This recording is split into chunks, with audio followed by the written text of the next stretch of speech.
할렐루야. 추운 날씨가 계속되다가 조금 날씨가 따뜻해진 것 같습니다.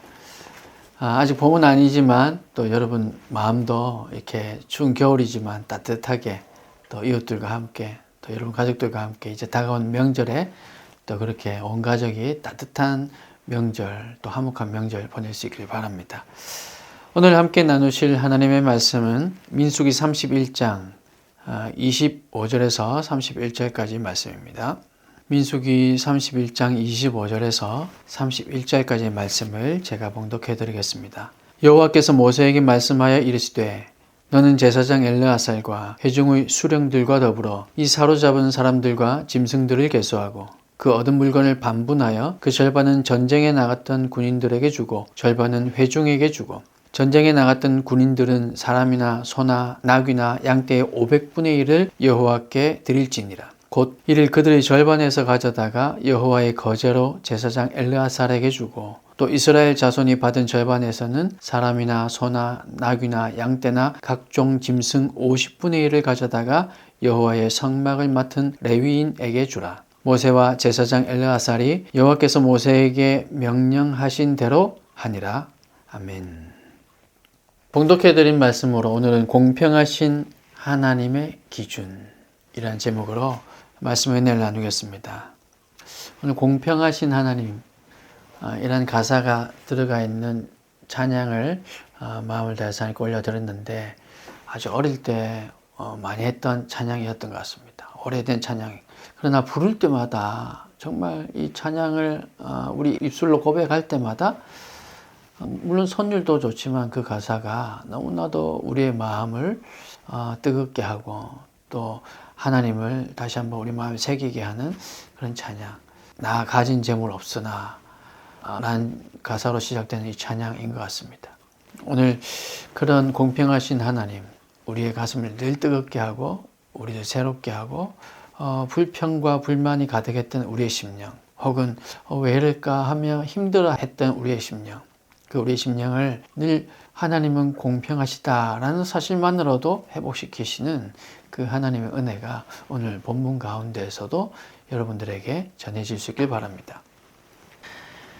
이스라엘이 미디안을 정복한 후에 이스라엘 군사들의 정결법에 대한 기록 이후에 오늘 본문은 싸움에서 승리했기 때문에 이 승리로 인해서 가지고 온 그 전리품, 그 전리품의 분배에 대해서 얘기하고 있습니다. 오늘 본문에 의하면 전리품은 전투에 직접 참여했던 군인들, 그들은 물론이고 또 남아서 진을 지키던 사람들, 남아서 이게 남한 백성들을 지키던 사람, 남아있던 사람들에게도 공평하게 나눠졌습니다.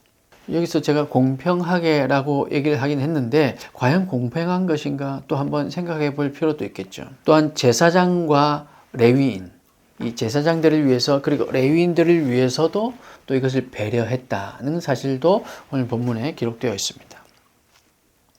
전리품을 분배함에 있어서 본문을 통해서 우리에게 보여주고 있는 이 원칙이 의미하는 것, 그것은 미디안과의 전쟁에서 승리할 수 있었던 이유.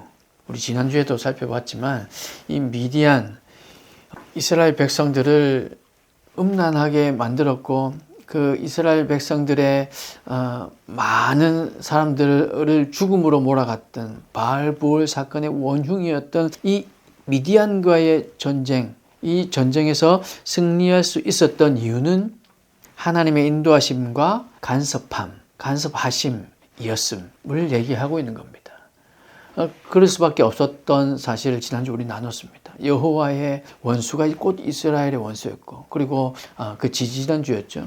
그리고 또 그래서 우리 속에 있는 그 미디안, 우리 속에 있던 그 죄악까지도 이제 다 없애버려야 된다, 제거해야 된다, 그런 말씀을 우리가 나누기도 했습니다. 그래서 이 미디안과의 전쟁, 이스라엘 백성들이 미디안과의 전쟁에서 승리할 수 있었던 유일한 이유는 하나님께서 함께 하셨기 때문에, 하나님께서 간섭하셨기 때문입니다. 더 나아가서 참전한 이 군사들만의 전쟁이 아니라 그들이 전 회중을 대표해서 싸운 전쟁이었음을 또 또 오늘 이 본문을 통해서 이 본문에서 이 전리품들을 나눠주는 이 장면을 통해서 이 사실을 우리가 발견할 수 있습니다. 이 전리품의 분배는 누구의 뜻에 의해서 진행되었을까요? 누가 그 원칙을 세워서 전리품 누구는 얼만큼 주고 누구는 얼만큼 주고 하는 것을 진행하게 되었을까요? 뭐 두말하면 잔소리겠지만 이 전리품의 분배는 하나님의 뜻에 의해서 진행되었습니다. 모세가 이 전리품을 얼마씩 나누자 정한 것도 아니고 제사장들이 그렇게 정한 것도 아니고 백성들이 다 뜻을 모아서 투표해서 이렇게 한 것도 아닙니다. 전쟁에 나갔던 이 군사들이 의논해가지고 우리가 얼만큼은 이제 백성들에게도 좀 나눠주자 뭐 이렇게 한 것도 아닙니다. 오로지 하나님의 뜻에 의해서 그렇게 됐다는 거죠. 그래서 25절 말씀에 여호와께서 모세에게 말씀하여 이르시되 하나님께서 모세에게 명령했던 것이죠. 그리고 결국 31절에도 보면 모세와 제사장 엘르아살이 여호와께서 모세에게 명령하신 대로 하니라. 그렇게 기록하고 있죠. 그래서 결국은 하나님의 뜻에 의해서 하나님의 원칙에 의해서 전리품 분배가 이루어지고 있다. 그리고 그 말씀이 26절부터 41절까지 길게 분배에 관한 원칙을 말씀해 주고 있습니다. 그 이유는 모든 일은 하나님의 기준을 따라야 한다는 것을 깨닫게 하시기 위함이고 또 한 가지는 이 전쟁은 바로 하나님께서 처음부터 끝까지 함께 하셨다는 사실을 강조하기 위해서 더더욱 오늘 본문에 이렇게 강조하며 얘기하고 있는 겁니다. 모든 일에는 사실 하나님께서 정해두신 기준이 있습니다.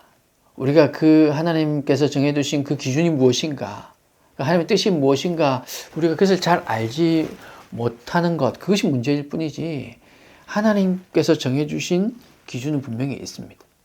큰 일이든 작은 일이든 선택이 필요한 일에는 반드시 하나님의 기준이 무엇인가 그것을 살핀 후에 결정해야 합니다. 여러분 그렇잖아요. 큰 진로를 앞두고 나의 진로를 어느 방향으로 결정해야 하는가 또 혹은 사업을 위해서 또 뭐 결혼을 위해서 여러 가지 아주 큰 일이 있을 때는 반드시 하나님의 뜻이 무엇인가 우리 믿는 사람이라면 그렇게 하나님의 뜻을 구하잖아요. 비록 우리가 둔해서 기도하지만 때로는 응답을 느끼지 못하고 하나님께서는 계속 말씀하고 계신데 우리가 둔해서 그걸 깨닫지 못하고 우리가 또 살아가기는 하지만 그래도 분명히 우리가 신앙인이라면 하나님의 뜻이 무엇일까? 하나님 좀 알려주세요. 그렇게 주님께 기도하며 살아갑니다. 그래서 우리는 하나님께 반드시 물어야 하죠. 내 삶에서 일어나는 모든 일에 대해서 우리는 하나님께 물어야 합니다. 내 삶에서 일어나는 모든 일이라고 얘기하니까 밥 먹을 때도 그러면 오늘은 하나님 김치찌개를 먹을까요? 된장찌개를 먹을까요? 이렇게 물어봐야 할까요? 아니면 뭐 하나님 오늘 먹어야 됩니까? 아니면 굶어야 됩니까? 뭐 이런 것까지도 다 일일이 물어봐야 한다라는 의미는 아닙니다. 우리 삶의 모든 분야, 전 분야에서 하나님의 뜻을 분별하고 깨달아야 하는 것은 맞지만 이런 것까지 하나하나 다 물어야 한다는 의미는 아닙니다. 하나님께서 세우신 그 원칙에 어긋나는지 아니면 부합하는지를 묻고 기도해야 된다는 거죠. 극단적인 얘기지만 밥을 먹지 않는 것도 하나님께서 세우신 원칙, 그러니까 하나님 나라를 위해서인지 하나님 영광을 위해서인지 아니면 그냥 정말로 내 배불리기 위해서인지 아니 우리가 사실 배불리기 위해서도 물론 먹어야 됩니다. 그렇지만 극단적인 예를 들어서 정말 이것이 지금 먹는 것이 하나님의 뜻인가 아니면 이 먹음으로 인해서 하나님께 영광이 되는가 때로는 우리는 그런 자리가 있을 수 있잖아요. 때로는 먹는 걸 사양해야 덕이 되는 그런 자리도 있을 수 있을 겁니다. 그래서 하나님께서 세우신 원칙이 무엇인가를 우리는 분별해야 하는 거죠. 오늘날 우리가 살아가는 세상이 민주주의가 우선시되는 세상, 민주주의로 통하고 있는 세상이라고 해서 무조건 다수의 의견이 다 맞다 이렇게 얘기할 수도 없는 것이죠. 성도라면 하나님의 뜻을 구해야 됩니다. 하나님의 뜻이 어디 있을까? 하나님은 어떤 마음이실까? 다수의 뜻이 이러니까 우리 이렇게 하자. 위험한 결정이 될 수도 있습니다. 소수의 의견을 무시하면 안 되니까 오늘은 우리 소수 의견을 따라갈까? 이것도 위험한 결정일 수 있습니다. 하나님의 뜻을 간절히 구했는데 하나님의 원칙을 깨달아 하나님께서 주신 지혜로 분별해 보니 여러 명이서 한 교회 공동체가 어떤 일을 앞두고 함께 하나님께 기도하고 그렇게 하나님의 뜻을 구하고 그렇게 돌아와서 우리가 기도했던 것들을 나누고 또 기도한 그들이 모여서 함께 의견을 나누며 혹은 투표한 그 결과 이런 것이 나왔더라. 이거 하나님 뜻일 수 있겠지만 그냥 아무 생각 없이 기도하지 않고 다수결의 원칙으로 나간다. 이것은 위험한 결정일 수 있다는 겁니다. 그리스도인이 취해야 할 방법은 아닐 수 있다는 거죠. 사랑하는 여러분, 우리는 살아가면서 수많은 선택의 순간을 마주합니다. 그 선택이 우리 얼굴에 미소를 머금게 하는 그런 선택일 수도 있고 때로는 어떻게 할까 하는 눈살을 찌푸리게 하는 그런 선택일 수도 있을 겁니다. 어떤 선택이든 우리는 너무나 많은 선택의 순간을 살아갑니다. 지금 저만 하더라도 이 설교를 계속해야 되는가? 아니면 이 설교에서 지금 내가 설교 원고에 준비한 이것 그리고 이 원고를 가지고 설교를 해 나가고 있는 도중에 주신 이 생각 이것을 원고와 상관없이 또 함께 나눠야 되는 것인가 아니면 이걸 절제해야 되는 것인가 여러 가지 선택의 순간을 우리는 살아가고 있죠.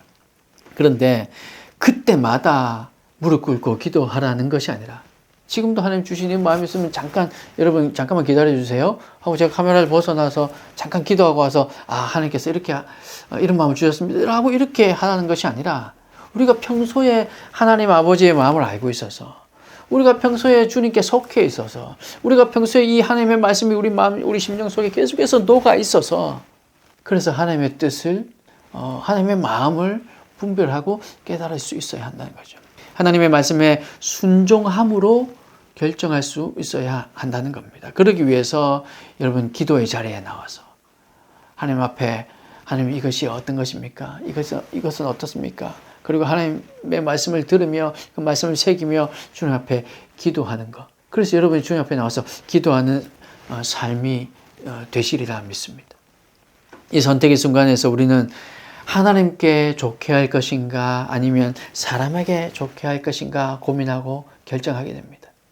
누구나 하나님께 좋게 해야 한다고 말할 수 있겠지만 현실에서는 그렇게 쉬운 문제가 아닙니다.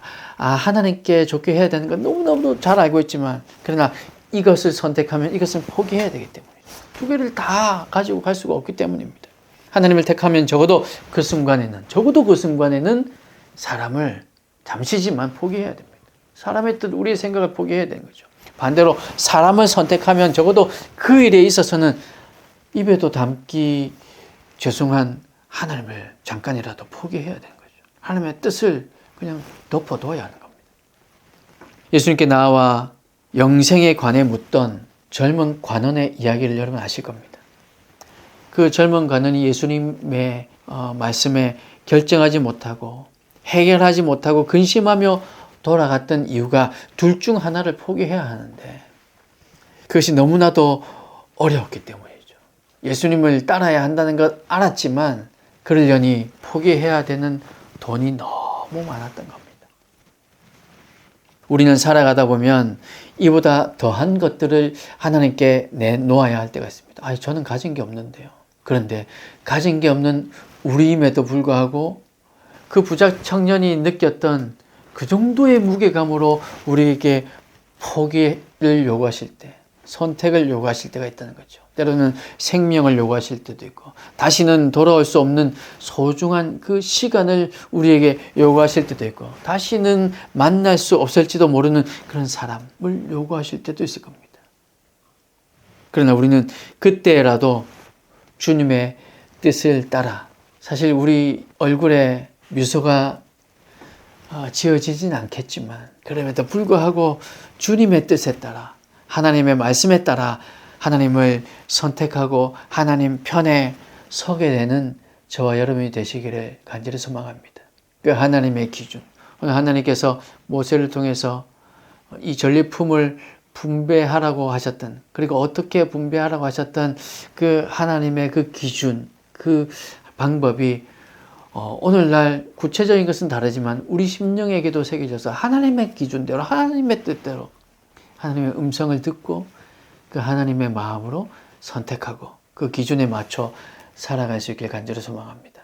오늘 본문에 나와 있는 이 이스라엘 백성이 그랬던 것처럼 우리 삶에서도 포기해야 될 것은 때론 포기하고 또 붙들어야 할 것은 붙들며 주님께 주님의 방법으로 살아가겠노라 그렇게 결단하는 저와 여러분이 다 되시기를 주님의 이름으로 축복합니다.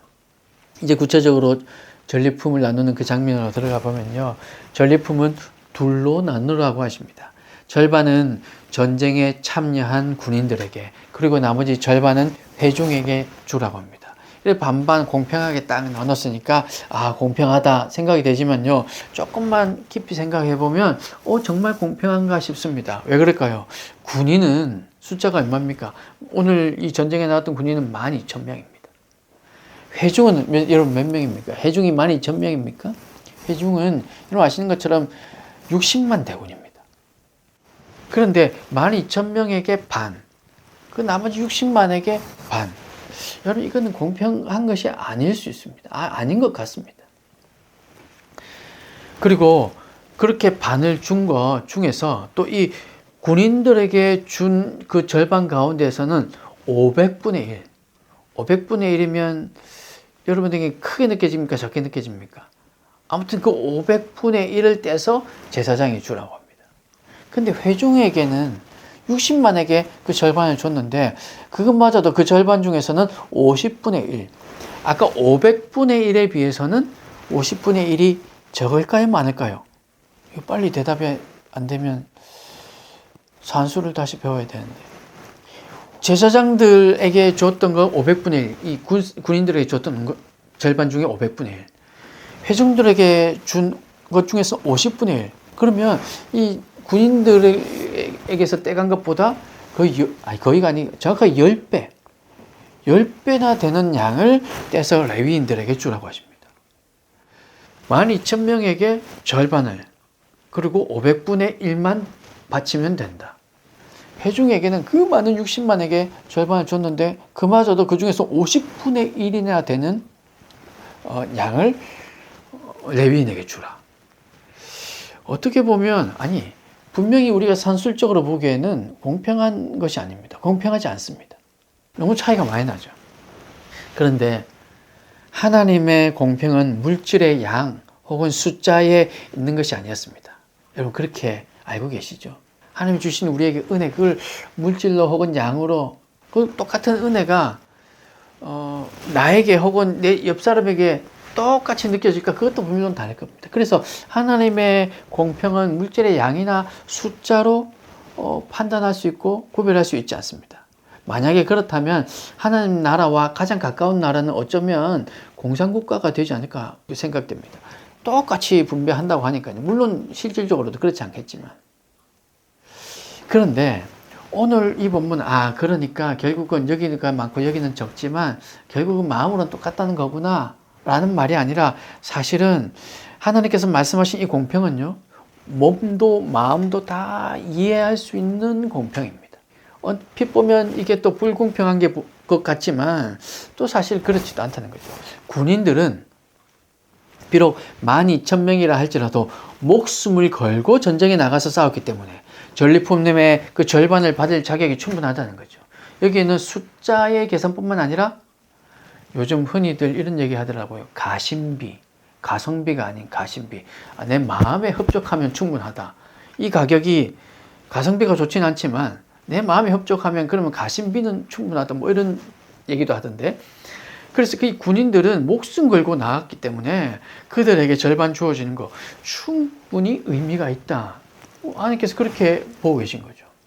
충분히 우리도 이해가 되지 않습니까? 그렇다고 해서 모든 전리품이 그들의 것만은 아니다.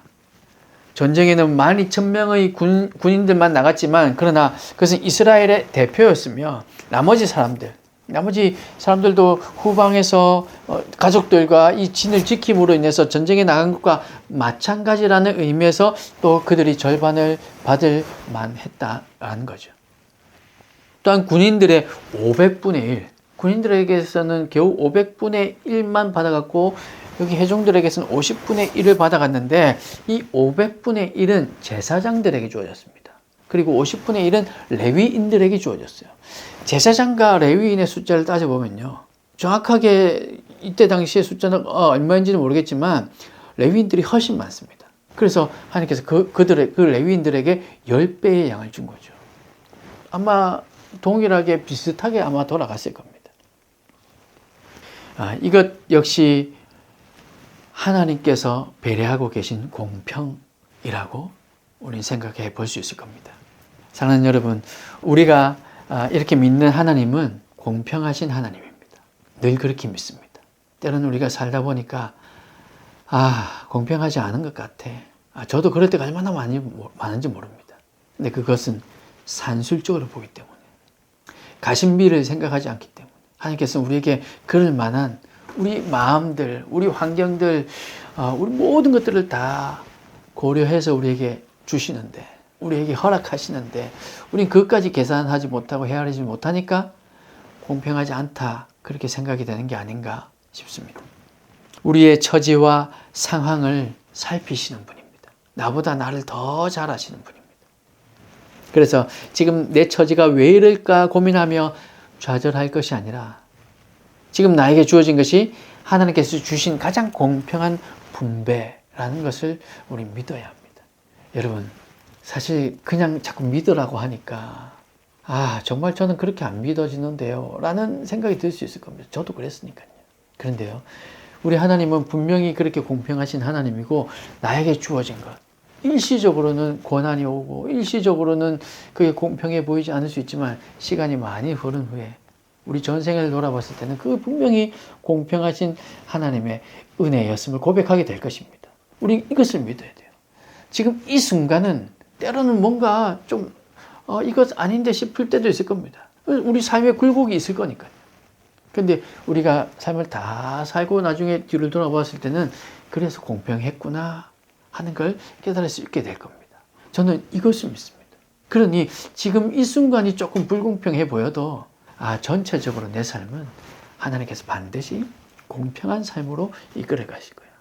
조금 극단적으로 얘기해서 지금 내가 좀 불공평하다면 나중에는 시간이 지나면 좀 더 공평보다 더 나은 삶을, 위치를 어쩌면 경험할 수 있게 될 것이고, 그러다가 또 낮아질 수 있을 것이고, 그러다가 또 하나님께 세우실 수 있을 것이고, 이런 삶의 곡선을 우리가 똑같이 이렇게 이 수평선처럼 이런 삶을 우리가 살아갈 수는 없을 거니까요.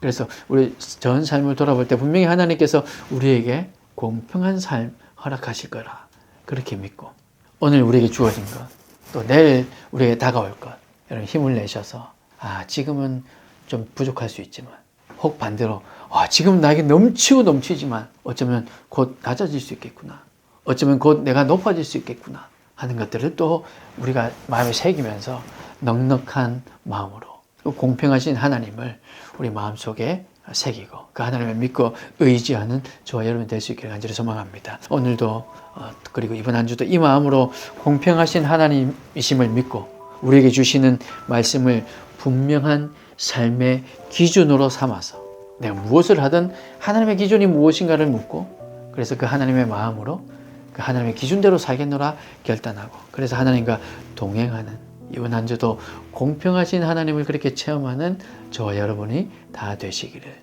주님의 이름으로 축복합니다. 함께 기도하겠습니다.